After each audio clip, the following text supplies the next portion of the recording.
સાલું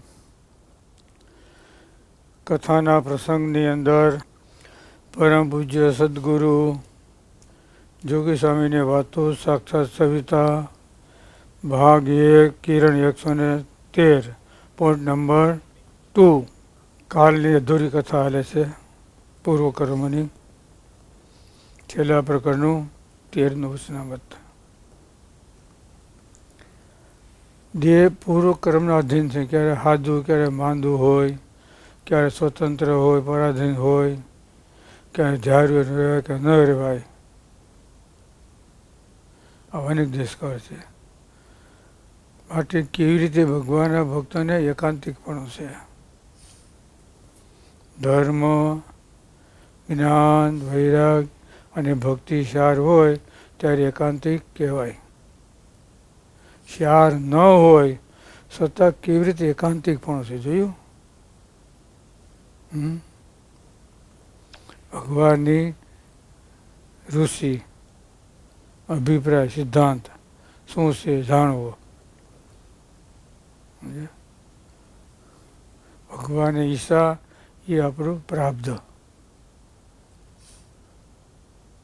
એ જાણવું એનું નામ કહેવાય. શું કીધું? બોલો બોલો.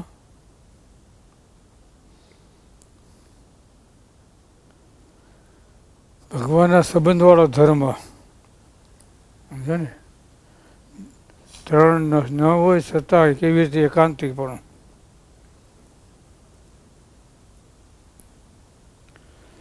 આવો ભક્ત છે એની ભગવાન પોતે રક્ષા કરે છે.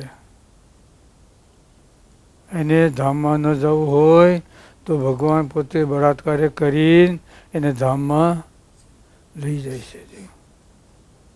તન મન ને ધન ભગવાનને અર્પણ કર્યું ત્યારે ભગવાનની ઈચ્છા આપણું શું કીધું પ્રાપ્ત. એક તન, બીજું મન, ત્રીજું ધન. ગ્રસ્ત માટે બોલાવે, આપણે માટે ધન એટલે શું કહેવાય?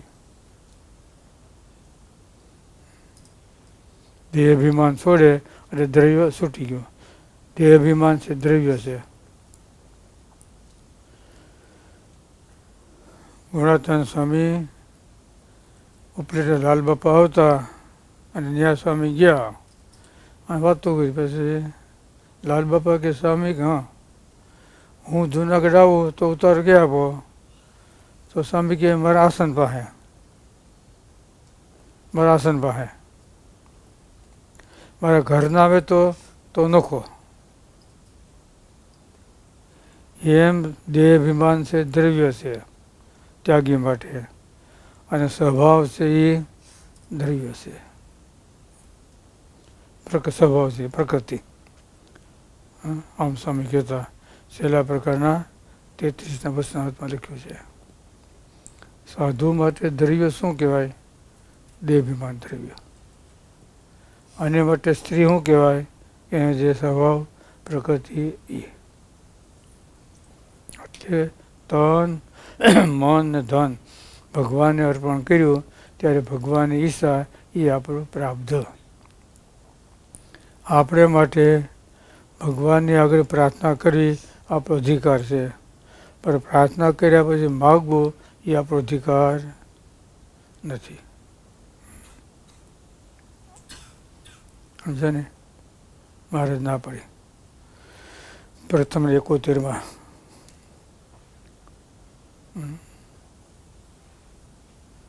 ના પડી. એને ગોલોક વૈકુંઠ ધામની જોવાની ઈચ્છા રાખો છો, તમે ના પાડો નિશ્ચયની તેનું પાપ કર્યું. સંતો કે પાપ નથી કર્યું, પણ ભગવાન મળ્યા પછી એને જો ઈચ્છા રખાય નહીં. ઈચ્છા રાખે છે એટલો નિશ્ચયમાં કાસપ છે ભગવાનના ધામ ગોલોક વૈકુંઠ બધાય. પણ ભગવાન સ્વામિનારાયણ મળ્યા પછી એ ધામને જોવાની ઈચ્છા રખાય નહીં. ને ફાઇટિંગ હાલી મહારાજની સંતોનો. મહારાજ નીચે મૂકવું ને બરાબર તમે કેમ છે સમજો. સાચી વાત નો તો ટેકો આપવો જ પડે. અમારે ઢીલમાં કર્યું બરાબર છે કે પ્રગટ ભગવાન મળ્યા પછી એની ઈચ્છા નથી, અને એની ઈચ્છા રાખે છે તો એટલે નિશ્ચયમાં એને કસર છે, એટલી એની ખામી છે. એટલે પ્રથમનું 71 વચનામૃત વાત કરી, ગાતા વાતા શીખ્યો સર્વે સૂર મેં, એક રામ નામ બોલવા ન શીખ્યો તો શીખ્યો ગયો ધૂર મેં. એમ કહી તો ક્યાં પર પડી આમ મત હવે સ્વામી વાતમાં લખ્યું, થાપો માર્યો સ્વામીએ. અને આ વાત છે અમદાવાદમાં સભાની અંદર ગુણાત્મક વાત કરી 71ની, એમ વાતમાં લખ્યું અમદાવાદની સભામાં. છે ભગવાનના ધામ ઈશાન રાખવાની. કદાચી સ્વામી કહેતા ભગવાન એને મોટા પર રાજી થાય, માગ માગ તો માગ શું માગવાનું, અક્ષરધામમાં લીધે નહીં કહેવાનું, તો સંકલ્પમાં કહેવાય. છે અક્ષરધામ સારામાં સારું, મગાય નહીં. માગ્યું એટલે સવિકલ્પમાં ફેંકાઈ ગયા, માગણી કરે એટલે કે હું રાજી છે, માગો માગો, બસ તમે રાજી છે ને એ જ. અમે ગમે એટલું કરીએ તો તમે રાજી થતા નથી, તમે રાજી થયા એ અમારું સર્વસ્વ, એ અમારો મોક્ષ, એ અમારું અત્યંતી કલ્યાણ. સમજાણું? તમે રાજી થયા ન કેમ કે ભાઈ હું રાજી છો માગ માગ ગયા ને નહીં. તમે બધું ધામમાં જવાની ઈચ્છા રાખવા માગો તો એ તમારો સંકલ્પ નંબર આવે.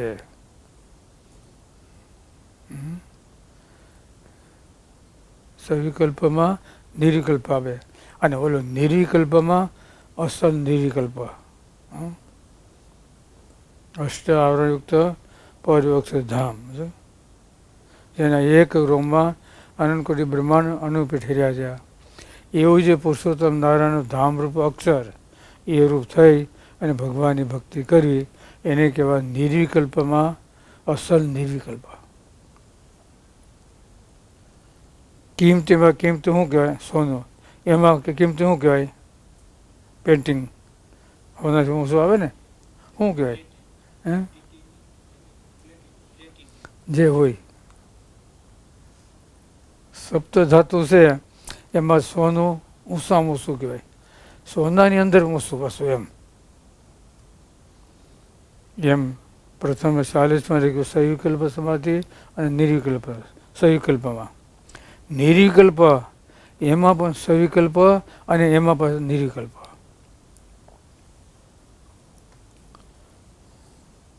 જ્યાં એમ લખ્યું ભગવાનના ધામની ઈચ્છા રાખે છે એ સવિકલ્પમાં સવિકલ્પ છે, નિર્વિકલ્પમાં.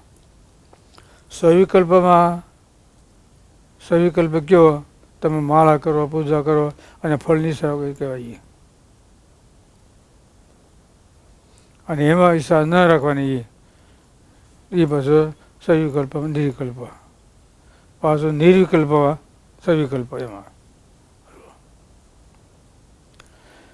અષ્ટાવરક્ત અનંતકોટી બ્રહ્માંડ જેના એક રૂમમાં અનંતકોટી એવું છે પુરુષોત્તમ નારાયણનું ધામરૂપ અક્ષર એ રૂપ થઈ ભગવાનની ઉપાસના કરવી એને નિર્વિકલ્પમાં નિર્વિકલ્પ સમાધિ. પ્રથમનો 40નો વચનામૃત અને મુક્તાંત સમયના 2 પ્રશ્ન.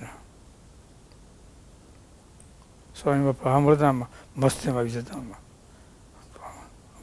મસ્ત હોય ને એને પર વાત કરતા સાંભળતા હોય જાય આખો શેરો બદલી જાય, મસ્તીમાં આવી જાય. એમ ભગવાનની વાત કરતા હોય ત્યારે મસ્તીમાં આવી જાય છે. મધ્યના છેલ્લાના 13માં લખ્યું આનંદમાં આવી જજો. સ્વામી કે શેરે શેર ઘીરના લાડવા હોય ને એનો ત્યાગ કરી દઈએ, મોહનથાળનો ત્યાગ કરી દઈએ અને મેસૂબનો ત્યાગ કરી દઈએ, અને એવી ભગવાનની ઉપાસના થાય ને ત્યારે મજા આવે. ઉપાસના વાત આવે ને ત્યારે જમા. આમ કિરણમાં લખ્યું એ શુભનો પણ ત્યાગ કરી દી. બોલો, એટલે સામાન્ય વસ્તુ ધર્મ, જ્ઞાન, વૈરાગ, આ તે એ બધું સામાન્ય કહેવાય. ઉપાસના અને સ્વરૂપ નિષ્ઠા આ બે મહત્વ. માણસ માટે બે વાના જોઈએ ને, બે હાથ ને બે પગ, બરાબર. સાયકલ માટે બે વ્હીલ. પંખી માટે શું જોઈએ? બે પાંખો. પ્લેનમાં છે ને એ છે. જો પંખી છે એના ઉપરથી પ્લેન છે ને એની ઉત્પત્તિ થઈ. સાયકલનું સંશોધન ક્યાંથી થયું? બસ પેલા આવતું તાંબાનો પૈસો મોટો આવડો, રૂપિયાથી મોટો, એ આમ આમ આમ દોડ્યો ને આમ હેલી ગયો. પછી આની પછી સાયકલની ઉત્પત્તિ અહીંથી થઈ. આમ દોડો ને સીધો હેલી ગયો. પછી એની પાસે સાયકલની સંશોધિત થઈ અને પંખી માટેથી પ્લેનનું થયું. પ્લેનમાં હોય ને બે પાંખું કે કાપી નાખી, એ પાંખને આધારે રહે, એ હવા કાપી શકે. બરાબર, ફરતું નથી પણ માધાય ને હવા કાપી નાખે. નદીમાં તરતા હોય ને એના બધામાં હોય ને હાથ હલાવે ને, હાથ હલાવે તો પાણી આગળ પહોંચાય તો વિયો જાય, અને કાંઈ ન કહે તો ડૂબી જાય. આ બધું સંશોધન છે. એમ સત્સંગમાં આવ્યા પછી પણ હાથ હલાવવા જોઈએ, તો આપણા નિયમ, ધર્મ, આ ટે બીજું ટેકો એ બધું ટકીએ. સાંજ મને મુઠ્ઠી વાળી બેસી જાય, મારે ના પાડી ઢૂંઢિયાને પેટે, એનાથી ભગવાનની ભક્તિ ન થાય. ભગવાનની અખંડ ઉપાસના રહે એ માટે મેં મંદિર કરેલા છે, એના માટે બાગ બગીચા આ તે બધું છે, એ ભગવાનની ભક્તિ છે. તમે અહિંસા પકડી મુઠ્ઠી વાળી બેસી રહ્યો, એનાથી ભગવાનની ભક્તિ થાય નહીં. સહેલાનું હાથ ના પાડી ન થાય. 9 પ્રકારની ભક્તિ છે. બોલો, 9 પ્રકારની. એમાં શ્રવણ ભક્તિને મુખ્ય રાખી છે વડતાલના 3જામાં.